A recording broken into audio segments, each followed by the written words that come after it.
అందరికి శుభోదయం. చూడండి ఫ్రెండ్స్, వంకాయ టమాటా.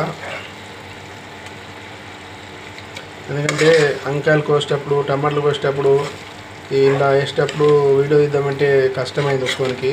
అందుకని డైరెక్ట్ ఇక కూర అయినాకనే మీకు వీడియో తీస్తున్నాను ఫ్రెండ్స్. చూడండి, వంకాయ టమాటా మీకు ఎంతమందికి ఇష్టమో ఇది కామెంట్ చేయండి ఫ్రెండ్స్. వంకాయ టమాటా అంటే నాకైతే చాలా ఇష్టం. వంకాయ టమాటా ఇలా ఆలుగడ్డలు వేస్తారు, కానీ నేను ఆలుగడ్డలు వేయలేను. దీంట్లో ఆలుగడ్డలు తింటే వాతం, ఆలుగడ్డలు మంచిది కాదు, అందుకే ఆలుగడ్డలు వేయను ఫ్రెండ్స్. చూడండి, మీకు ఎంతమంది నచ్చిందో కామెంట్ చేయండి ఫ్రెండ్స్.